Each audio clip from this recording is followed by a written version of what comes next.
किसी के भी मन की बातें जानने के लिए 3 तरीके होते हैं, लेकिन इन तीनों तरीकों को समझना अति आवश्यक है।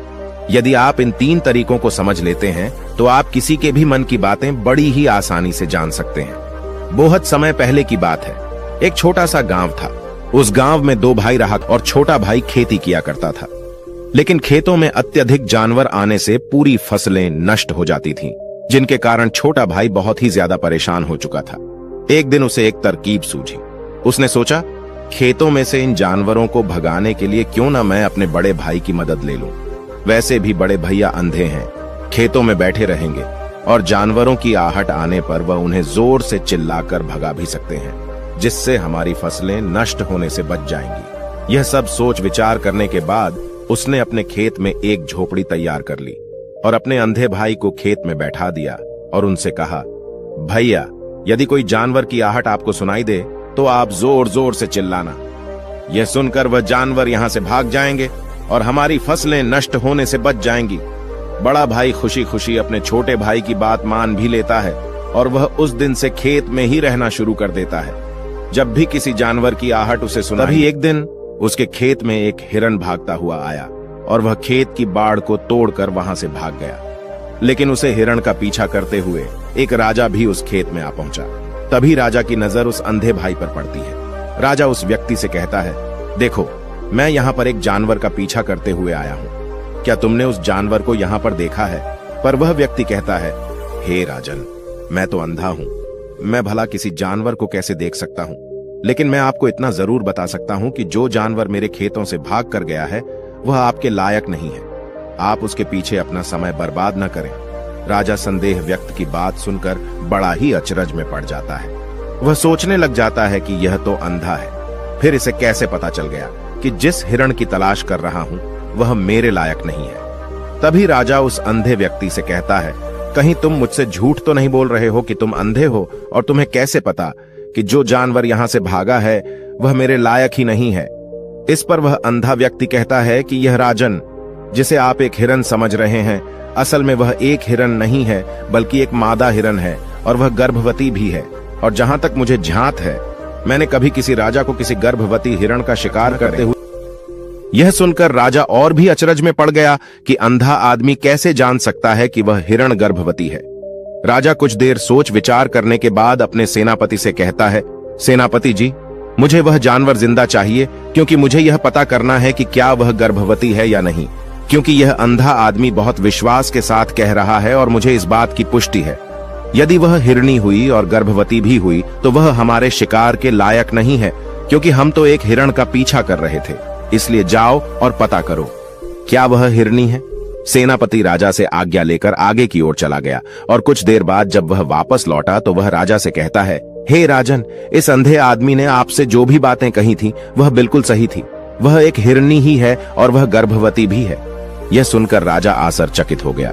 वह सोचने लगा कि एक अंधा आदमी जो कभी देख नहीं सकता, वह यह कैसे जान सकता है? आखिर इसे कैसे पता चल गया? ऐसे कई सारे प्रश्न राजा के मन में उमड़ने लगे।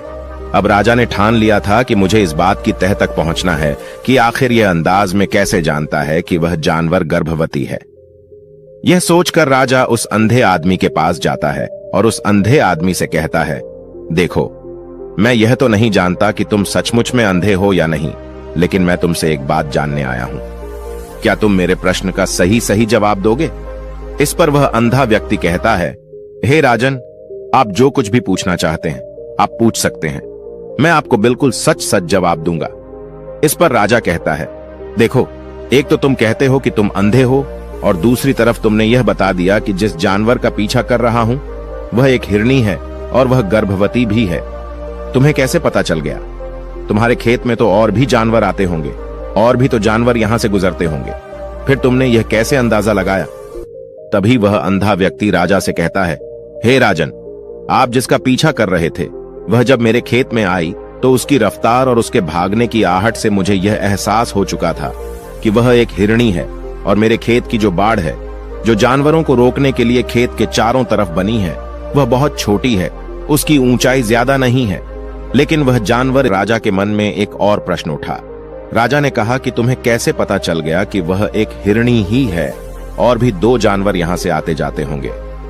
इस पर वह अंधा व्यक्ति कहता है, राजन, मैं पूरा दिन सुबह शाम यहीं पर बैठा रहता हूं और मेरे सुनने की शक्ति बहुत तेज है।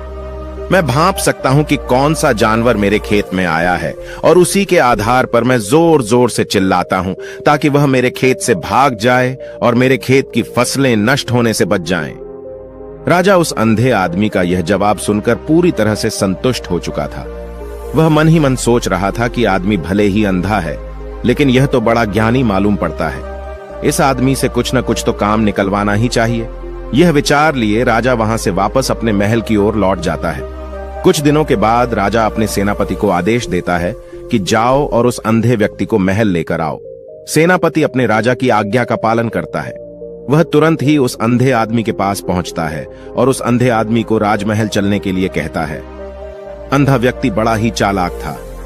वह समझ चुका था कि राजा जरूर मुझे कुछ न कुछ काम सौंपने वाले हैं और वह काम मुझे मुसीबत में डाल सकता है, लेकिन फिर भी वह सेनापति की बात मान ली और सेनापति के साथ राजमहल पहुंच गया। राजमहल पहुंचते ही राजा उस अंधे व्यक्ति से कहता है, आप तो बड़े ज्ञानी हैं, आपको किसी भी बात का पता बड़ी आसानी से चल जाता है। आज मैंने आपको यहां इसलिए बुलाया है क्योंकि मैं आपसे यह जानना चाहता हूं कि मेरी पत्नी पतिव्रता है या नहीं। इस पर वह अंधा व्यक्ति कहता है, हे राजन, यह कैसा प्रश्न हुआ। इस पर राजा कहता है, मैंने बिल्कुल उचित प्रश्न किया है, मुझे इस प्रश्न का उत्तर दीजिए। इस पर वह अंधा व्यक्ति कहता है, हे राजन, ये सारी बातें जाने दीजिए। आपकी शादी को इतने साल बीत चुके हैं और अब आप यह बात क्यों जानना चाहते हैं? आपके मन में ऐसे प्रश्न क्यों उठ रहे हैं? इस पर राजा जिद करते हुए कहता है, आपको मुझे इस प्रश्न का उत्तर जरूर देना होगा। यदि आप मुझे इस प्रश्न का उत्तर नहीं देंगे तो मैं आपको मृत्यु दंड दे दूंगा। राजा के मुंह से यह बात सुनकर वह अंधा व्यक्ति कहता है राजन, यदि आप इस प्रश्न का उत्तर जानना चाहते हैं तो इसके लिए आपको मेरा एक काम करना होगा। राजा कहता है, बोलो मुझे क्या काम करना होगा? इस पर वह कहता है, इसके लिए आपको अपनी पत्नी को मेरे साथ कमरे में अकेले छोड़ना होगा। उस अंधे व्यक्ति की यह बात सुनकर राजा पहले तो क्रोधित हो जाता है, लेकिन फिर कुछ सोच विचार करने के बाद वह उस अंधे व्यक्ति की बात मान लेता है और अपने सेनापति को आदेश देता है, सेनापति जी, इस व्यक्ति को और मेरी पत्नी को एक कमरे में कुछ देर के लिए अकेला छोड़ दें। एक कमरे में बंद हो चुके थे, एक काम करना होगा। राजा कहता है, बोलो मुझे क्या काम करना होगा? इस पर वह कहता है, इसके लिए आपको अपनी पत्नी को मेरे साथ कमरे में अकेले छोड़ना होगा। उस अंधे व्यक्ति की यह बात सुनकर राजा पहले तो क्रोधित हो जाता है, लेकिन फिर कुछ सोच विचार करने के बाद वह उस अंधे व्यक्ति की बात मान लेता है और अपने सेनापति को आदेश देता है, सेनापति जी, इस व्यक्ति को और मेरी पत्नी को एक कमरे में कुछ देर के लिए अकेला छोड़ दें। सेनापति बिल्कुल वैसा ही करता है। अब राजा की पत्नी और वह आदमी एक कमरे में बंद हो चुके थे। तभी आदमी राजा की पत्नी से कहता है, रानी, मैं आपको छूना चाहता हूं। इस बात पर रानी अत्यधिक क्रोधित हो जाती है और उस अंधे व्यक्ति को पकड़ पकड़कर पीटने लगती है, कभी हाथों से तो कभी लातों से तो कभी पटक पटक कर। इस तरह उसने अंधे आदमी की बहुत पिटाई की। उसके बाद किसी तरह से वह अंधा आदमी अपनी जान बचाकर वहां से भाग निकलता है और राजा के पास पहुंचता है और राजा से कहता है, हे राजन, आपकी पत्नी पतिव्रता नहीं है। यह बात सुनकर राजा अत्यधिक क्रोधित हो उठता है और राजा अपनी तलवार म्यान से निकालकर सीधा अपनी पत्नी की ओर जाता है। क्रोधित होकर वह अपनी रानी से कहता है, रानी जी, आज मैं जो भी सवाल आपसे करने वाला हूं उसका मुझे सच सच जवाब दीजिएगा, और यदि आपने एक शब्द भी छोटा कहा तो मैं आपका सर अभी आपके धड़ से अलग कर दूंगा। आगे राजा कहता है, मुझे बताइए, आप पतिव्रता हैं या नहीं? इस बार रानी कहती है, हे राजन, आप भले मुझे जान से मरवा दें, लेकिन आज मैं सच बोलूंगी, मैं पतिव्रता नहीं हूं। राजा ये बात सुनकर बहुत ही दुखी और निराश हो जाता है। उस अंधे आदमी ने जो भी कहा था वह बिल्कुल सच कहा था। यह बात सुनकर तुरंत ही राजा उस अंधे आदमी के पास पहुंचता है और आकर उस अंधे आदमी से कहता है, तुम्हें कैसे पता चला कि मेरी पत्नी पतिव्रता नहीं है? अंधा आदमी कहता है, हे राजन, बड़ी सीधी सी बात है, मैंने तो आपकी पत्नी से बस इतना ही कहा था कि मुझे आपको छूना है। और इस बात पर वह इतना क्रोधित उठी कि उन्होंने गुस्से में आकर मुझे लात घूंसों से पीटना शुरू कर, और भला कोई औरत किसी और मर्द को कैसे छू सकती है? लेकिन उन्होंने न आव देखा न ताव, बस लात घूंसों से मुझ पर बरसना शुरू कर दी। और एक पतिव्रता नारी कभी भी पराये मर्द को नहीं छूती। जब मैंने उनसे छूने के लिए कहा था तो वह उस वक्त मुझे मना कर सकती थी, लेकिन उन्होंने तो मुझे पीटना शुरू कर दिया और देखते ही देखते उन्होंने मेरे पूरे शरीर को छू लिया। अब आप ही बताइए, ऐसी स्त्री भला पतिव्रता कैसे हो सकती है?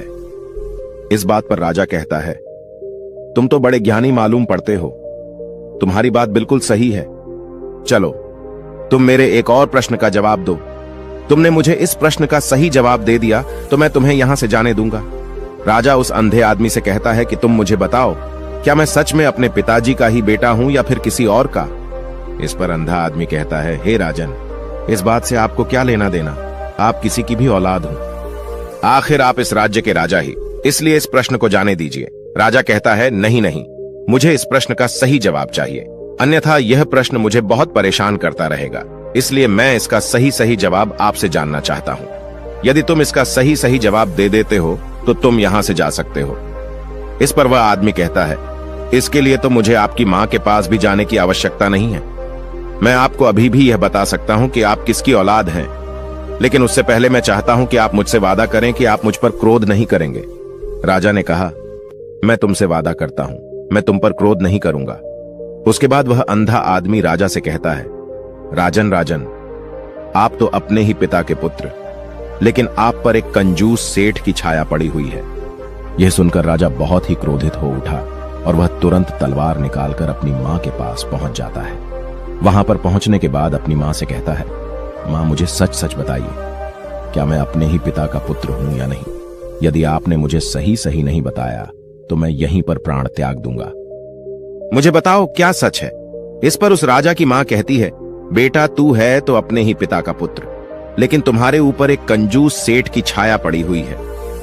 जब मैं एक बार नहाने के बाद अपना मुंह आईने में देख रही थी, तभी उस कांच के पीछे मुझे एक कंजूस सेठ नजर आता है और उसी की छाया तुम पर पड़ चुकी है। यह सुनते ही राजा और भी ज्यादा अचरज में पड़ जाता है और वह तुरंत दौड़ा दौड़ा वापस उस अंधे आदमी के पास पहुंचता है और उस अंधे आदमी से कहता है, तुम्हें कैसे पता चला कि मुझ पर एक कंजूस सेठ की छाया पड़ी हुई है?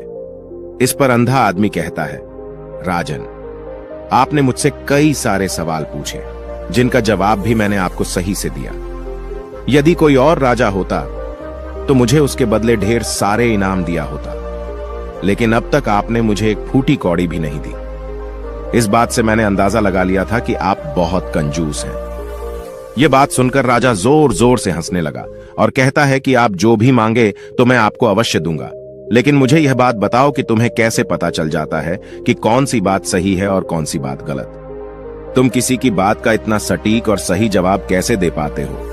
इस पर वह अंदाज में कहता है कि हे राजन, मैं तो वैसे ही अंधा हूं। मेरी आंखें होती तो मैं किसी की भी मन की बातें बड़ी सरलता से जान लेता। मन की भी एक भाषा होती है और यह भाषा मनुष्य के शरीर के व्यवहार के रूप में देखी जा सकती है। उसकी आंखों से, उसके होठों से, उसकी दान करने के तरीकों से, उसकी क्रियाओं से यह पता किया जा सकता है कि उसके मन में क्या चल रहा है। उसके आधार पर हम किसी के भी मन की बातें जान सकते हैं, लेकिन मैं तो जन्म से ही अंधाज हूं, मैं देख नहीं सकता, इसीलिए मैं क्रियाओं से देखता हूं। यदि मुझे कोई बात जाननी होती है तो अगले आदमी को मुझे कुछ काम देना पड़ता है, जिस पर वह व्यक्ति किस तरीके से उस काम को करता है, उसके आधार पर ही मैं यह पता लगा पाता हूं कि आखिर उसके मन में क्या चल रहा है। तभी वह राजा कहता है, तो इसका अर्थ यह हुआ कि मैं भी किसी के भी मन की बातें जान सकता हूं। इस पर वह अंधा आदमी कहता है कि हे राजन, अवश्य, किंतु उससे पहले आपको अपने ऊपर काम करना होगा और वह अपने मन को शांत करना, अपने मन को वर्तमान में लाना, जिसके लिए मैं आज आपको 3 तरीके बताने वाला हूं। और ये तीनों ही तरीके बड़े ही आसान हैं और सरल हैं, किंतु हे राजन, उससे पहले आपको एक काम करना होगा, अपने मन को एकाग्र करना होगा। जब हम अपने मन को एकाग्र करते हैं, अपने मन को वर्तमान में लाते हैं, तो हम दूसरे के मन की बातें जान सकते हैं, क्योंकि वह आदमी अभी भी अपने मन में वर्तमान में ही सोच रहा है और हमारे मन को वर्तमान में ही लाना होगा, तभी हम उसके मन की बातें जान सकते हैं। यदि हम अतीत में हुई घटनाओं के बारे में सोच रहे होंगे तो जो अगला आदमी में सोच रहा है, वर्तमान में अपनी मन में बात कर रहा है, वह हम कैसे जान पाएंगे? क्योंकि हम तो अतीत की घटनाओं में डूबे हुए हैं। इसलिए किसी के भी मन की बातें जानने के लिए सबसे पहले हमें अपने मन को एकाग्र करना होगा, उसे वर्तमान में लाना होगा। फिर वह अंधा व्यक्ति राजा से कहता है, हे राजन, जो 3 तरीके मैं आपको बताने वाला हूं, इन 3 तरीकों से आप बड़ी आसानी से किसी के भी मन की बातें जान सकते हैं। यह राजा जो सबसे पहला तरीका है वह आंखों पर ध्यान देना। किसी व्यक्ति से बात करते हुए उसकी आंखों में देखना, उसकी आंखों पर ध्यान देना ज्यादा जरूरी है, क्योंकि आंखें बोलती नहीं और बहुत कुछ कह जाती हैं। यदि हम किसी व्यक्ति की आंखों को, इशारों को समझना सीख जाएं, तो हम यह जान पाएंगे कि व्यक्ति के दिमाग में क्या चल रहा है, वह क्या सोच रहा है और अभी वह क्या करने वाला है। मेरे पास आंखें नहीं हैं, लेकिन मैंने अपने गुरु से यह विद्या सीखी है, क्योंकि बहुत साल पहले मेरे पास आंखें थीं और मैं उस वक्त लोगों के मन की बातें केवल आंखों में ही देखकर जान लेता था। इसलिए यदि आप भी दूसरों की बातें जानना चाहते हैं, तो आपको भी उनकी आंखों पर गौर करना होगा, जैसे कि वह कब और कहां किधर देख रहे हैं। वह आंखों को इधर उधर घुमा रहे हैं या फिर उसकी आंखें खुश नजर आ रही हैं, और फिर आंखों में कहीं निराशा तो नहीं है, जैसा कि एक चोर होता है। उसकी आंखों में जब हम देखते हैं तो हमें यह पता चलता है कि अगला आदमी ने कोई गलती की है। ठीक उसी प्रकार जब हम किसी चालाक व्यक्ति की आंखों में देखते हैं तो आपको पता चलेगा कि उसकी आंखों में चालाकी होती है। यह एक बहुत ही सीधा और आसान तरीका होता है। यदि आपको यह पता लगाना है कि सामने वाला व्यक्ति आपसे झूठ कह रहा है या फिर सच कह रहा है, तो आपको उसकी आंखों में ध्यान देना अति आवश्यक होता है। यदि आपसे बात करते वह व्यक्ति अपनी आंखें इधर उधर घुमा रहा है या ऊपर नीचे, इधर उधर दाएं बाएं रहा है, तो इसका अर्थ यह हुआ कि वह इस बात से निकलने का कोई रास्ता ढूंढ रहा है, वह कोई झूठ बना रहा है। यदि सामने वाला व्यक्ति आपसे झूठ कहने का प्रयास कर रहा है, तो वह आपसे नजर नहीं मिला पाएगा।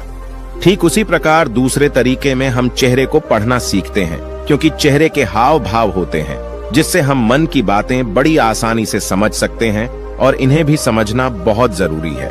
कभी कभी कोई व्यक्ति अपने चेहरे से, अपने हाव भाव से बहुत कुछ अलग अलग व्यवहार करता है। यदि आप किसी व्यक्ति के चेहरे में गौर करेंगे तो आप आसानी से समझ पाएंगे कि व्यक्ति निराश है या बहुत उदास है, या फिर वह बहुत खुश है, या फिर उसे कोई बड़ा दुख है तो अपने अंदर क्या महसूस कर रहा है। ये सारी बातें हम उसके चेहरे के हाव भाव से पता कर सकती हैं। फिर चाहे इंसान जुबान से कुछ बोले या फिर न बोले, लेकिन आप उसके चेहरे से सब कुछ पता कर सकते हैं। आगे अंधा व्यक्ति राजा से तीसरा तरीका बताते हुए कहता है कि हाथों के शरीर का व्यवहार, मन की बात समझने के लिए हमें हाथ के इशारे और शरीर के व्यवहार को समझना बहुत ही आवश्यक है। कोई व्यक्ति जब भी बात करता है, जो आपने देखा होगा कि वो अपने हाथों को हिलाता है, अपने हाथों से इशारा करता रहता है। वह बातों के साथ साथ अपने शरीर का जो व्यवहार है उसका भी पूरा उपयोग करता है, जिससे हमें यह पता चल पाता है कि वह व्यक्ति हमारी बातों पर कितना ध्यान दे रहा है और उसके मन में क्या चल रहा है। शरीर के व्यवहार को देखने के लिए उसके हाथ हिलाने के चेहरे पर बार बार हाथ लगाने और हाथों को एक दूसरे पर मसलना, ऐसी बहुत सी क्रियाएं करता है। उस पर हमें ध्यान देना अति आवश्यक है। मन की बात को समझने के लिए हमें शरीर के विज्ञान को भी समझना पड़ता है। यदि हम इन तीन तरीकों को अच्छी तरह से समझ लेते हैं, तो हम बहुत जल्दी किसी भी व्यक्ति के मन की बातें बड़ी सरलता और सहजता से जान सकते हैं। इसलिए यदि आपको किसी के मन की बातें जाननी है, तो आपको उसकी आंखों पर, उसके चेहरे पर, उसके शरीर के हाव भाव को और उसके हाथों को ध्यानपूर्वक देखना होगा और समझना भी होगा, जिससे आप यह समझ पाएंगे कि आखिरकार उसके मन में क्या चल रहा है और वह क्या सोच रहा है।